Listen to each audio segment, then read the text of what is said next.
जय हिंद दोस्तों। आज अरावली पर्वत के बारे में बात करेंगे जो काफ़ी चर्चा में है। हाल ही में उसके खनन को लेकर काफ़ी चर्चा में है, विवाद रहा है पूरे भारत में। लगभग हर यूट्यूब पर वीडियो पर मतलब दिखाई दे रहा है उसके बारे में कि लोगों में, जो राजस्थान में लोगों में काफ़ी गुस्सा है, रोष है, क्रोध है।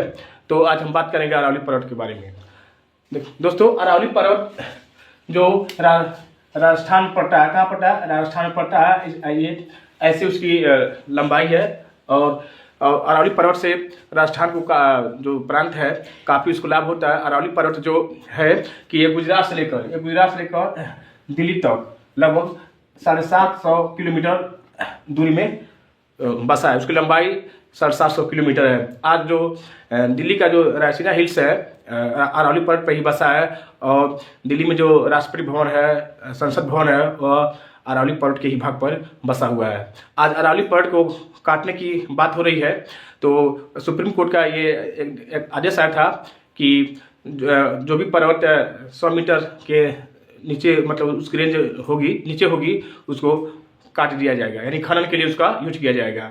लेकिन बात ये नहीं, बात यह कि अरावली पर्वत जो है राजस्थान की लाइफ लाइन यानी जीवन रेखा है। अरावली पर्वत ना होता तो क्या होता, राजस्थान का जो पूरी पोर्शन है, अरावली पर्वत का जो अरावली पर्वत का जो पूरी पोर्शन है, जो ये पोर्शन क्या हो जाता, ये भी थार बन जाता, बंजर हो जाता, क्योंकि इधर बारिश होती है। अरावली पर्वत से होने से काफ़ी लाभ है। अरावली पर्वत की वजह से ही देखिए, जो अरब सागर में जो भी मानसून बनता है, ये मानसून कहाँ तक जाता है? दिल्ली तक जाता है। तो दिल्ली में बारिश अरावली पर्वत की वजह से होता है। उत्तराखंड में भी बारिश होती है। अगर अरावली पर्वत ना होता तो क्या होता, मान लीजिए अरावली पर्वत नहीं होता तो बंगाल की खाड़ी से जो भी मानसून जाते तो क्या होता, ये सीधे इसको पार होता है, भारत को पार करके क्या जाता, पाकिस्तान में बारिश कराता।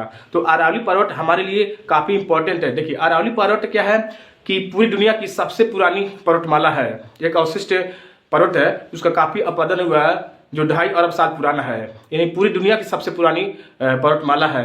अरावली पर्वत की वजह से ही अरावली पर्वत कहाँ से कहाँ विस्तार है? गुजरात से लेकर दिल्ली तक विस्तार है इसका। और अरावली पर्वत के इसी पर्वत के कारण ही दिल्ली में बारिश होती है। इधर पूर्वी उत्तर प्रदेश में, बिहार में भी मतलब उसका मानसून आ जाता है तो बारिश होती है। और इसके पर्वत न होने की वजह से क्या हानि होगा कि अगर ये पर्वत का खनन हो जाएगा, पतन हो जाएगा तो मानसून सीधे जाएगा उत्तराखंड में, दिल्ली में क्या खूब बारिश कराएगा। सबको मालूम है उत्तराखंड में वैसे ही बादल फटते हैं, बाढ़ आता है। अगर अरावली पर्वत का खनन हो जाएगा, सिर्फ कहने के लिए है सुप्रीम कोर्ट की, जिन पर्वत की ऊंचाई 100 मीटर से नीचे, तो उसको काट दिया जाएगा। लेकिन काटने वाले ही थोड़ी देखेंगे कि मतलब कौन नापने जा रहे हैं, नाप के काट रहे हैं कि कौन 98 का, कौन 100 का है। वो काटने के चक्कर में कहीं न कहीं 100 मीटर से अधिक ऊंचाई वाले की भी क्या काट देंगे। तो वैसे भी उत्तराखंड में बाढ़ आता है। अगर ये पर्वत नहीं रहेगा तो उत्तराखंड में पूरा मानसून जाकर उत्तराखंड में ही बारिश कराएगा तो उत्तराखंड के लोग और तबाह हो जाएंगे। वहाँ के लोगों को मतलब बाढ़ आ जाएगी। उत्तराखंड में साथ में पंजाब, हिमाचल प्रदेश, बिहार में, यूपी में भी दिक्कत होने लगा। तो उत्तराखंड की वजह से मतलब अरावली पर्वत के रहने से हमको काफ़ी लाभ है। अरावली पर्वत देखिए, इस पे एक तो अरावली पर्वत के खनन से क्या हो जाएगा कि वहाँ पे जैव विविधता बहुत ज़्यादा है। जो अरावली पर्वत का जो पूर्वी हिस्सा है, इस पे काफी पेड़ पौधे हैं और काफी लाखों जीव जंतु, लाखों प्रकार के जीव जंतु रहते हैं, जैसे शेर है, चीता है, भेड़िया है, हिरन है, सियार है, शाही है, बहुत सारी इस पे जीव रहते हैं। तो इनका घर क्या हो जाएगा? उजड़ जाएगा। जैव विविधता जो है संकट में आ जाएगा। पर्यावरण संतुलन क्या बिगड़ जाएगा। अगर हम प्रकृति के साथ खिलवाड़ करेंगे तो प्रकृति भी हमारे साथ खिलवाड़ करेगी। और अरावली पर्वत की वजह से क्या होता है, दिल्ली में सबको ऑक्सीजन मिलता है। और अरावली पर्वत न हो तो इधर पश्चिम से जितने भी हवाएं चलेंगी, लू जो चलता है मई जून में, वो क्या होता है, पूरा धूल मतलब हो जाएगा, पूरे भारत में कवर कर देगा। यही पूरा उत्तर भारत में काफ़ी तब गर्मी पड़ेगी और लू बहुत धूल भरी आंधी चलेंगी। और अरावली पर्वत के ही वजह से क्या है कि जो हिमालय पे जो ग्लेशियर है वो क्या है, कम पिघलते हैं। अगर अरावली पर्वत को नष्ट कर दिया जाएगा यहाँ के तो जितने भी धूल उड़ेंगे जाके हिमालय पर्वत पे पाट देगा, यानी पूरा धूल पर्वत क्या हो जाए, धूल जो है अरावली पर्वत पे, हिमालय पर्वत पे चला जाएगा और वहाँ के ग्लेशियर क्या होगा, जली पिघलेंगे, क्योंकि वो उसमें गर्मी देगा तो जली पिघलेंगे और पिघलेंगे तो बाढ़ आने की काफ़ी संभावना बढ़ जाएगी। तो अरावली पर्वत पे जितने भी जीव जंतु हैं तो उनको भी बचाना जरूरी है। आज सुप्रीम कोर्ट कह रहे कि कि उसको काटने से कुछ नहीं होगा, लेकिन याद रखिए पर्यावरण संतुलन बिगड़ जाएगा। अरावली पर्वत से की वजह से राजस्थान के जो पूर्वी हिस्सा काफ़ी हरा भरा रहता है, वहाँ के लोगों को काफ़ी रोजगार मिलता है, वहाँ खेती बाड़ी अच्छी होती है। हालांकि उसके पश्चिमी हिस्से में था रेगिस्तान है, तो वहाँ पे कुछ होगा नहीं। लेकिन हाँ, अरावली पर्वत के नुकसान होने से हम लोग को नहीं, लेकिन हमारे दुश्मन जो पड़ोसी देश है पाकिस्तान, उसको लाभ होगा, क्योंकि सारे मानसून जो बंगाल की खाड़ी से मानसून उठेंगे जाके सीधे करेंगे पाकिस्तान में बारिश कराएंगे, और वहाँ कृषि कार्य के लिए काफ़ी फायदा करेगा। तो हम लोगों से यही रिक्वेस्ट करेंगे, गुजारिश करेंगे कि ज़्यादा से ज़्यादा आप समर्थन करें कि अरावली पर्वत को काटा ना जाए, क्योंकि यह हमारी धरोहर है, सबसे पुरानी पर्वतमाला दुनिया की। तो हम कहीं भी कह सकते हैं कि भारत में भी एक चीज़ है कि पूरी दुनिया की सबसे पुरानी चीज़ है, तो वो है अरावली पर्वत। तो अरावली पर्वत को बचाने का पूरा कोशिश कीजिए और वीडियो को ज़्यादा से ज़्यादा शेयर कीजिए और सबको बताइए कि अरावली पर्वत सिर्फ राजस्थान के लिए नहीं बल्कि पूरे भारत के लिए एक बहुत ही सही चीज़ है, लाभकारक चीज़ है। तो उसको बचाने की कोशिश कीजिए, नहीं तो क्या हो जाएगा भाई, पर्वत नष्ट होगा, पेड़ पौधे नष्ट हो जाएंगे।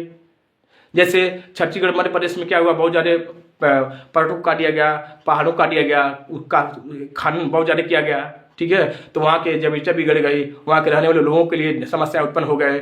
तो ये वाला समस्या जो उधर हुआ है राजस्थान में न है, क्योंकि जब प्रकृति जब अपने ऊपर आ जाएगी तो सबके लिए समस्या ही खड़ी कर देगी, तो लोगों को रहने लायक जगह नहीं हो जाएगा, वो पूरा राजस्थान क्या हो जाएगा, बंजर हो जाएगा, सूखा हो जाएगा, थार बन जाएगा, वहाँ के लोग रह नहीं पाएंगे, अच्छी मतलब हवाएं नहीं मिल पाएगी, शुद्ध हवा नहीं मिल पाएगा, उनको खेती बाड़ी सही से नहीं कर पाएंगे, ठीक है। तो ऐसे में हम चाहेंगे कि आप इस वीडियो को ज़्यादा से ज़्यादा शेयर कीजिए और ज़्यादा से ज़्यादा लोग बताइए, लोग इसमें समर्थन करें कि अरावली पर्वत को क्या करना है, बताना है। हालांकि गोदी मीडिया है वो कह रही है कि राजस्थान के मतलब जो अरावली पर्वत है उसी की वजह से क्या है दिल्ली में प्रदूषण हो रहा है। अब उनको कौन बताए, या तो जाकर ज्योग्राफी पढ़े, ठीक है, कि पर्वतमाला पेड़ पौधों के रहने से प्रदूषण बढ़ता है, ऐसी बात नहीं है। पर्वतों के रहने से पेड़ पौधों के रहने से वातावरण स्वच्छ रहता है, प्रदूषण क्या नहीं होता है, और क्या प्रकृति का संतुलन बना रहता है। जिस दिन प्रकृति का संतुलन बिगड़ जाएगा तो उस दिन मानिए तबाही आ जाएगा। और प्रकृति के साथ खिलवाड़ करने का मतलब है कि प्रकृति हम लोग के साथ खिलवाड़ करेगी। जब हम लोग के साथ खिलवाड़ करेगी तो हम लोग का जीवन क्या हो जाएगा, तबाह हो जाएगा। तो किसी का घर आप उजाड़ने से पहले भाई वहाँ पे अनेकों प्रकार के जीव जंतु रहते हैं, उनका घर उजाड़ेंगे कि एक दिन भगवान भी आपका क्या करेगा, घर उजाड़ देगा। तो आपका घर उजाड़ेगा तब कहीं के नहीं रह पाएंगे, ठीक है। और नुकसान ये है कि वहाँ के जीव जंतु कहाँ जाएंगे, तो वही क्या होगा, जो बहुत खतरनाक जो जीव है जैसे तेंदुआ है, शेर है, बाघ है, भाई वहाँ भागेंगे तो लोगों को भी नुकसान पहुँचाएंगे। तो इनसे हमको क्या करना है, बचना है। तो हमको किसी भी हाल में अरावली पर्वत को बचाना ही चाहिए। अरावली पर्वत हमारे लिए जिस तरह हिमालय हमने सुरक्षा करता है, देश का प्रहरी का काम करता है, उसी तरह अरावली पर्वत भी हमारे लिए क्या सुरक्षा का काम करता है। तो उम्मीद करते हैं वीडियो को पसंद आया होगा। हम चाहेंगे वीडियो को ज़्यादा से ज़्यादा शेयर कीजिए, लाइक कीजिए और सब्सक्राइब कीजिए। धन्यवाद।